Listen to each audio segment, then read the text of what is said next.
మనోరమ, నీకు నీ కుటుంబానికి పట్టిన అరిష్టాన్ని తొలగించడానికి నేను రాత్రి పగలు చాలా శ్రమ పడ్డాను.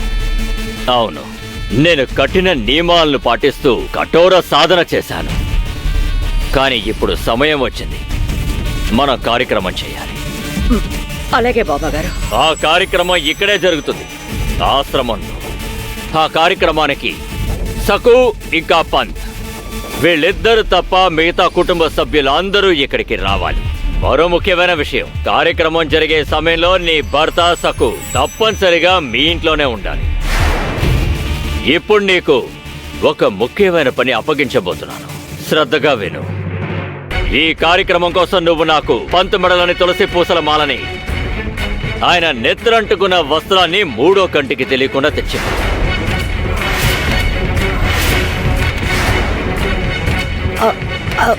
ఏంటి?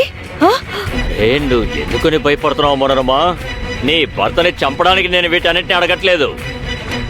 అరే, ఉదయం కూరలు తరిగేటప్పుడు మీకు పొరపాటున వేలు తెగుతుంది కదా, అప్పుడు రక్తం కారుతుంది. చిన్న ఘాటు పెడితే చాలు. రక్తం కారినప్పుడు వస్త్రంతో తుడిచి ఆ వస్త్రం తీసుకొచ్చి నాకివ్వు. నేను తన భర్తని చంపుతానని భయపడిపోయింది, చూసారా? అవును బాబాగారు, నెత్తురంటిన వస్త్రంతో కార్యం అంటే ఏం చేస్తారు? అసలు విషయం ఇక్కడే ఉంది మనోరమ. ఈ కార్యక్రమంలో రక్త తర్పణం జరిగితే జింగ్రోబా గారికి పని సులభం అవుతుంది. జింగ్రోబా స్వయంగా పంత శరీరంలోకి ప్రవేశిస్తాడు. ఏం ఆలోచిస్తున్నావు?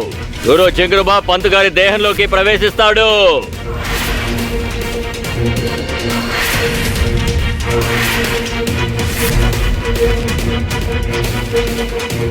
ఏంట్రా భైరవా, ఇది సంతోషపడాల్సిన విషయం, కానీ తను భయపడుతుంది.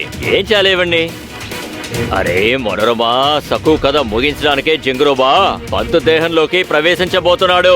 నువ్వు ఆ తర్వాత చూడు, ఆ సకునే కాదు పాండురంగన్నే మర్చిపోతాడు శాశ్వతంగా.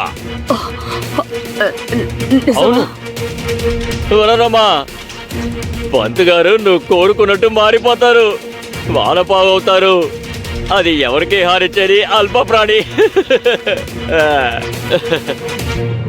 కానీ మనోరమా, నువ్వు ఇదంతా త్వరగా చేయాలి.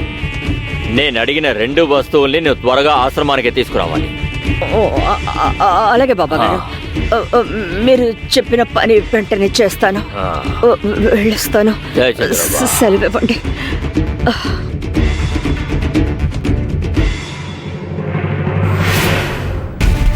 బాబాగారు, మనోరమ గారు చాలా భయపడుతున్నారు. ఏం చేయబోతున్నారు? తను భయపడిందని నేను వదిలేస్తానా ఏంటి?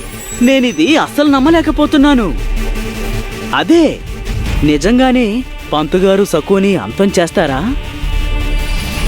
ఆయన దేహంలోకి జింగురోబా గారు వెళ్తారా?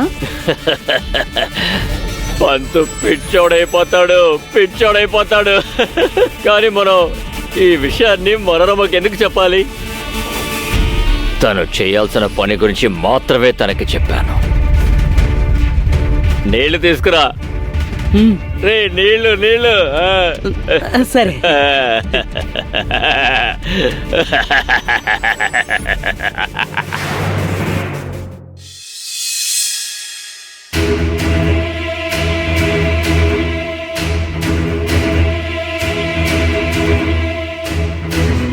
అందరూ వినండి.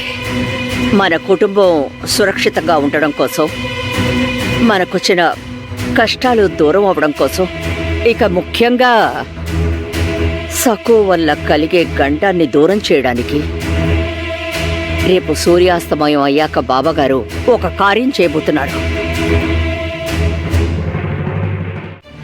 మరి చూడు సకు, మనందరం రేపు ఆశ్రమానికి వెళ్ళాలి. అంటే అమ్మ ఇప్పుడు నాన్నగారిని కూడా ఆశ్రమానికి తీసుకెళ్ళాలా? లేదు, వద్దు. మావయ్య గారిని తీసుకెళ్ళొద్దు. లేదు, ఆయన్ని తీసుకువెళ్ళట్లేదు. ఆయన గారు ఇంట్లోనే ఉంటారు. కానీ అత్తయ్య గారు, మనమందరం ఆశ్రమానికి వెళ్ళిపోతే మావయ్య గారు ఇంట్లో ఒంటరిగా ఎలా ఉంటారు? ఆయనకి తోడుగా నేనుండనా ఇక్కడ? నీకేంటి ఆయన గారంటే ఇంత ప్రేమ? ఈ ఇంట్లో ఉన్న మిగతా వాళ్ళు కూడా ఆయన్ని బానే చూసుకుంటారు. సక్కు యమున ఆయన కన్న కూతురే కదా. యమున ఇంట్లో ఉండి ఆయన్ని జాగ్రత్తగా చూసుకుంటుంది. నేనా? నా వల్ల కాదు. నేను బాబుని చూసుకోవాలి. నాకు కష్టం కదా, నా వల్ల కాదు. ఈ యమున ఉందే ఏం చెప్పినా వ్యతిరేకంగా చేస్తుంది. కొడుకు పుట్టాడు, అయినా పరిపక్వత లేదు. దాని సంగతి నేను చూస్తాను. రేపు మనమందరం ఆశ్రమానికి వెళ్ళాలి, గుర్తుంచుకోండి. అత్తయ్య గారు ఎందుకు తీసుకువెళ్తున్నారు? ఆశ్రమానికి వెళ్ళి ఏం చేయాలి? ఆవిడేదో పెద్ద పన్నాగమే పన్నారని నాకు అనిపిస్తుంది. నువ్వు చూస్తున్నావు కదా శంభు బాబు, అందరూ కలిసి అమ్మని ఎంత ఇబ్బంది పెడుతున్నారో. ఇందాక మీ అమ్మమ్మ కూడా నా మీద అరిచింది. ఊరికినే అరవడానికి మీ అమ్మమ్మేవి మూర్ఖురాలు కాదురా. నువ్వు లేనిపోనివి చెప్పి నా మనవడి మనసుని మార్చుకో. నీకసలు తెలివన్నదే లేదేమునా. అసలే తలనొప్పిగా ఉంది. నీకెలా నచ్చజెప్పాలో నాకెంత మాత్రం అర్థం కావడం లేదు. మీ నాన్నని చూసుకోవే అంటే నిర్లక్ష్యంగా మాట్లాడుతున్నావేంటి? అది కాదమ్మా, నువ్వు అందరి ముందు ఇక నాతో చాలు. కఠినంగా- నేను నీకేం చెప్పాను? నేను చెప్పింది నీకు అర్థం కాకపోతే నువ్వు నా కూతురువే కదా.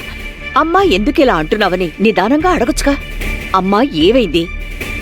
బాబాగారు నీతో ఏమన్నారు? నీ మొహం ఎందుకు ఇలా ఆందోళనగా కనిపిస్తుందని అడగొచ్చుగా. అవును నిజమేనమ్మా, నాకు ఏ ఆలోచనే రాలేదు. ఇప్పుడు చెప్పమ్మా, ఏం జరిగింది? నాగోజీ బాబా గారు ఏదైనా అన్నారా? బాబాగారు నాకు పని అప్పగించారు. రేపు కార్యక్రమం ప్రారంభించడానికి ముందు బాబాగారికి ఈయన మెడలో ఉన్న తులసి పూసల మాల, రక్తం అంటిన వస్త్రం తీసుకువెళ్ళివ్వాలి. అర్థమవుతుందా నీకు? ఏంటి? నాన్నగారి మెడలో ఉన్న తులసి పూసల మాల? అయ్యో అమ్మా, ఆయన కనీసం దాన్ని ముట్టుకోనివ్వరు. మరి ఎలా దాన్ని తీస్తాం? ఇక నాన్నగారి రక్తం అంటుకున్న వస్త్రాన్ని నువ్వు అయ్యో, అంటే అమ్మా మనం నాన్నగారిని గాయపరిచామా? నోరు మూయ్. అరిచి మాట్లాడుకో. మెల్లగా మాట్లాడు, కాస్త మెల్లగా. చెంపలు వాయిస్తాను అరిచావంటే. అయినా ఇలాంటి విషయాల్ని ఎవరైనా అరిచి మాట్లాడతారేమోనా? నువ్వు నాకే సహాయం చేయక్కర్లేదు. అంతా నేను చూసుకుంటాను. మాట్లాడకుండా నోరు మూసుకొని ఉంటే చాలు.